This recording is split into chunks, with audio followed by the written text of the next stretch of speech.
আসসালামু আলাইকুম দর্শক, আপনাদেরকে আমি আজকে দেখানোর চেষ্টা করব শসার বীজ কিভাবে জার্মিনেশন বা অঙ্কুরিত করতে হয়।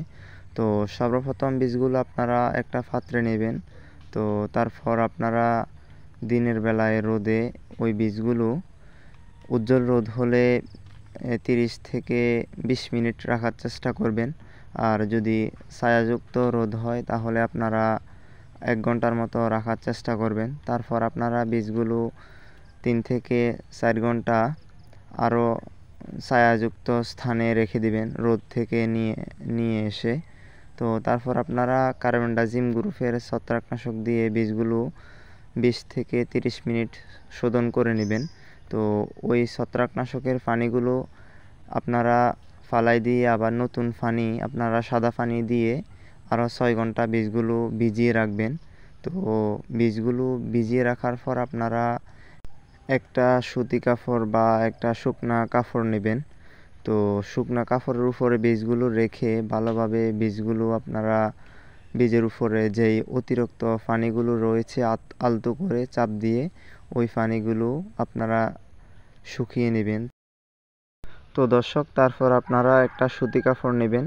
তো সুতি কাপড়টা নেওয়ার পর সুতি কাপড়টা পানিতে ভিজিয়ে ভালোভাবে পানিগুলো নিংড়িয়ে ওই সুতি কাপড়ের উপরে আপনারা বীজগুলো রেখে একটা পলিথিন দিয়ে মুড়িয়ে নিয়ে ওই পলিথিনটা কম্বল বা একটা খাতার ভিতরে আপনারা ভালোভাবে আবার মুড়িয়ে নিয়ে আপনারা দিনের বেলায় হলে এটা রোদে রাখার চেষ্টা করবেন।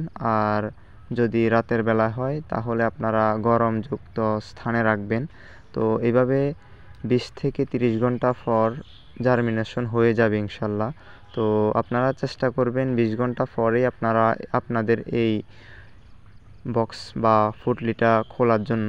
তো তারপরে দেখতে পাবেন যে ইনশাল্লাহ বীজগুলো জার্মিনেশন হয়ে যাবে। তো আমার বীজগুলো এখন খোলা হচ্ছে, আপনারা দেখতেই পাচ্ছেন। তো দর্শক, আপনাদেরকে একটু আমি দেখানোর চেষ্টা করি আমার বীজগুলো কীরকম জার্মিনেশন হয়েছে। তো এখানে একটু সতর্কবার্তা রয়েছে দর্শক, আপনারা অতিরিক্ত জার্মিনেশন করবেন না। অতিরিক্ত যদি আপনারা জার্মিনেশন করে থাকেন তাহলে অঙ্কুরিত বীজের মাথাগুলো অনেক লম্বা হয়ে গেলে তাহলে ওই মাথাটা যদি ভেঙে যায় তাহলে ওই বীজটা নষ্ট হয়ে যাবে। তো এই বিষয়টা একটু লক্ষ্য রাখবেন। তো দর্শক, আপনাদেরকে আমি বীজটা কিভাবে রোপণ করতে হয় ওইটাও একটু দেখানোর চেষ্টা করি। তো যে স্থানে আপনারা বীজটা রোপণ করবেন ওই স্থানের মাটিগুলো ভালোভাবে ঝুরঝুরে করে এইভাবে আপনারা বীজটা রোপণ করে দিবেন। তো দর্শক, দেখতেই পাচ্ছেন রোপণ করার পর একটু আলতো করে চাপ দিয়ে দিবেন।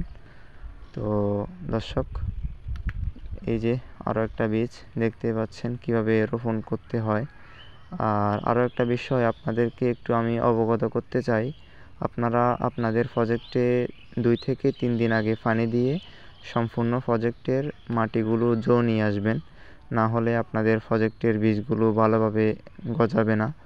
আর আরও একটা বিষয় খেয়াল রাখবেন, আপনারা সিডলিং ট্রে বা কোনো ওয়ান টাইম গ্লাসে আপনারা কোকোপিট রেখে কোকোপিটের ভিতরে আবার বীজগুলো দিয়ে কিছু চারা আলাদা করে উৎপাদন করবেন। এই যে দর্শক, দেখতেই পাচ্ছেন আমি এগুলোতে চারা উৎপাদন করে যে জায়গাগুলোতে মিসিং হবে ওই জায়গাগুলোতে আমি দিয়ে দিব।